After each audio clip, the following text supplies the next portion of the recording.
బులెటిన్లో మరో breaking news. Assembly సమావేశాలకు కేసీఆర్ రాకపై ఉత్కంఠ నెలకొంది. ప్రతిపక్ష నేత వస్తారా లేదా అన్నది ఇంకా క్లారిటీ రాలేదు. కులగణన లాంటి కీలకమైన అంశంపై చర్చకు అసెంబ్లీ వేదిక అవుతోంది. ఈ నేపథ్యంలో కేసీఆర్ హాజరవుతారా లేదా అన్నది ఆసక్తిగా మారింది. కాంగ్రెస్ పార్టీ ఫెయిల్ అయిందని ఫామ్ హౌస్ వేదికగా సవాల్ చేసిన కేసీఆర్ ఇవాళ సభకు వస్తారా అనే చర్చ నడుస్తోంది. కులగణనపై చర్చలో కేసీఆర్ పాల్గొంటారా అనే సందేహాలు వ్యక్తమవుతున్నాయి. ఎందుకంటే ఎమ్మెల్యేగా ఎన్నికైన తర్వాత స్పీకర్ ఛాంబర్లోనే ప్రమాణ స్వీకారం చేశారు.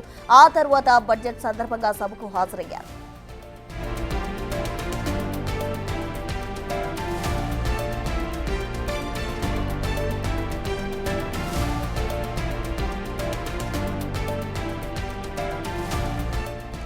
కులగణన లాంటి కీలకమైన అంశంపై చర్చకు అసెంబ్లీకి వేదిక అవ్వబోతుంది. అయితే ఈ నేపథ్యంలో ప్రతిపక్ష నేత కేసీఆర్ అసెంబ్లీకి వస్తారా లేదా అన్నది అయితే ఉత్కంఠగా మారింది.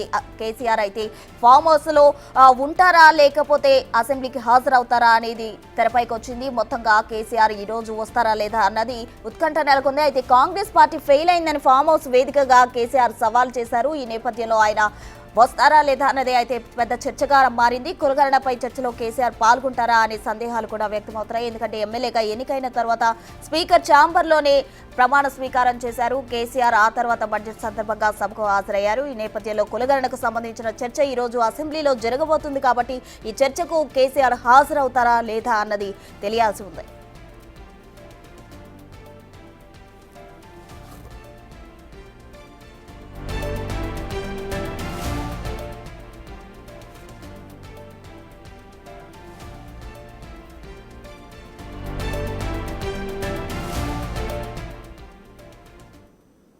కులగణనకు సంబంధించిన అంశం ఈ రోజు అసెంబ్లీలో చర్చకు రాబోతోంది. ఈ నేపథ్యంలో ప్రతిపక్ష పార్టీ నేత కేసీఆర్ అసెంబ్లీకి వస్తారా లేదా అన్నది చర్చగా మారింది. దీనికి సంబంధించి పూర్తి డీటెయిల్స్ మా అసోసియేట్ ఇన్పుట్ ఎడిటర్ నగేష్ అందిస్తారు. నగేష్,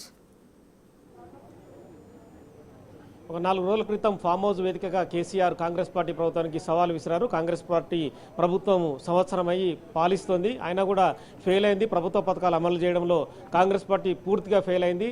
తాను బయటకు వస్తే కాంగ్రెస్ పార్టీకి దిమ్మ తిరిగి మైండ్ బ్లాక్ అయ్యే సమాధానం వస్తుందని చెప్పి కూడా కేసీఆర్ సవాలు విసిరారు.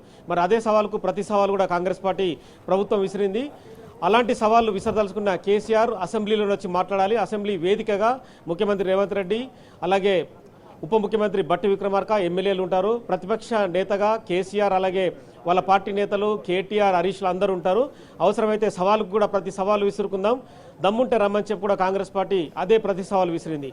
ఇలా కీలకమైన కులగణనకు సంబంధించిన అంశాన్ని కాంగ్రెస్ పార్టీ ప్రభుత్వము తన చేతిలోకి తీసుకుంది. కాంగ్రెస్ పార్టీ ప్రభుత్వం వచ్చిన తర్వాత తెలంగాణ వ్యాప్తంగా కులగణన సర్వే నిర్వహించింది.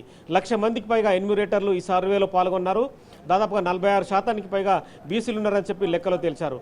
ఇదే విషయాన్ని బీఆర్ఎస్ పార్టీ సంబంధించిన ప్రతిపక్ష పార్టీగా వ్యతిరేకిస్తుంది. 56% ఉన్న బీసీలు 46% ఎలా దగ్గరని చెప్పి వాళ్ళు వ్యతిరేకిస్తున్నారు.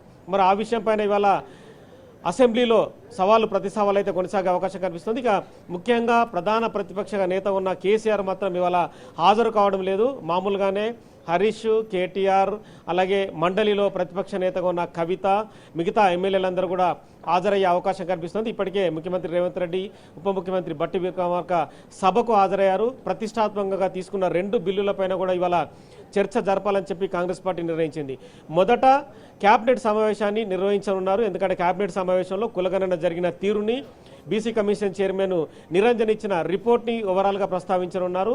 ఎక్కడెక్కడ సర్వే జరిగింది, 10 ఉమ్మడి జిల్లాలో ఎన్యూమరేటర్లు పాల్గొన్న తీరుని పైన చర్చించనున్నారు. ఈ బిల్లుని అసెంబ్లీలో ప్రవేశపెట్టి కేంద్రానికి సవాల్ విసిరే అవకాశం కనిపిస్తుంది. ఇప్పుడే భారతదేశంలో బీహార్, తమిళనాడు రాష్ట్రాలు 50% పైగా రిజర్వేషన్లు బీసీలకు అమలు చేస్తున్నాయి. తెలంగాణ కూడా అందులో భాగం కానుంది. ఈ విషయం పైన కూడా కేంద్రాన్ని సవాల్ విసిరే అవకాశం కనిపిస్తుంది. ఎస్సీ వర్గీకరణకు సంబంధించిన బిల్లును కూడా ఇవాళ క్యాబినెట్లో చర్చించి అసెంబ్లీలో బిల్లును ప్రవేశపెట్టి ఆ బిల్లును కేంద్రానికి పంపే అవకాశం కనిపిస్తుంది. ముఖ్యంగా బీసీ అంశంపైనే ప్రధానంగా కాంగ్రెస్ పార్టీ ప్రతిపక్ష పార్టీ అయిన బీఆర్ఎస్ని, అలాగే బీజేపీ పార్టీని సవాల్ చేయనుంది. బీజేపీ పార్టీ ఇప్పటివరకు కూడా బీసీ కులగణనకు సంబంధించి ఎటువంటి నిర్ణయాలు తీసుకోలేదు. భారతదేశ ప్రధానమంత్రి బీసీగా ఉన్న మోడీ ఏలుతున్నాడు, కానీ దేశంలో ఉన్న కోట్లాది మంది బీసీలను పట్టించుకోవడాలని చెప్పి కూడా కాంగ్రెస్ పార్టీ ప్రధాన ప్రతిపక్ష నేత రాహుల్ గాంధీ కూడా నిన్న మోడీకి అలాగే వాళ్ళ గవర్నమెంట్ కూడా సవాల్ విసిరారు. మరి ఇక్కడ తెలంగాణలో కూడా ఈ బిల్లును ఇక్కడ పెట్టేసి ఆమోదం పొందించి నెక్స్ట్ జరిగే స్థానిక సంస్థల ఎన్నికల్లో కూడా ఈ బిల్లుకు సంబంధించి రిజర్వేషన్ల ప్రాతిపదిక పైన బీసీలకు ఎక్కువ సీట్లు కేటాయించే అవకాశం కనిపిస్తుంది. ఓవరాల్గా ఈ బిల్లును ప్రవేశపెట్టి కేంద్రంలో ఉన్న బీజేపీ పార్టీ కూడా ఖచ్చితంగా దేశవ్యాప్తంగా బీసీ కులగణన చేయాలని చెప్పి ముఖ్యమంత్రి రేవంత్ రెడ్డి కూడా బీజేపీ పార్టీకి సవాల్ విసిరే అవకాశం కనిపిస్తుంది. అలాగే ప్రధాన ప్రతిపక్షంగా ఉన్న బీఆర్ఎస్ను కూడా బీసీ కులగణనకు సంబంధించి గత 10 ఏళ్లుగా ఎందుకు మాట్లాడడం లేదు, గత వారం రోజుల నుంచే కవిత జాగృతి సమావేశాలు సంబంధించి బీసీ కులగణన కుల సంఘాలు పిలిచి మాట్లాడింది. కేటీఆర్ కూడా ఇప్పుడు అదే విషయం పైన గలమెత్తుతున్నాడు. ఎందుకు మాట్లాడలేదన్న విషయం పైన కూడా ఇలా ముఖ్యంగా సభలో ఇవే విషయాలపైన కూడా ముఖ్యమంత్రి రేవంత్ రెడ్డి, బట్టి విక్రమార్క అలాగే ప్రధాన ప్రతిపక్ష నేతలుగా ఉన్న బీజేపీ నేతలు, బీఆర్ఎస్ నేతల మధ్య ఫైటింగ్ అయితే జరిగే అవకాశం ఉంది. Right, thank you Nagesh.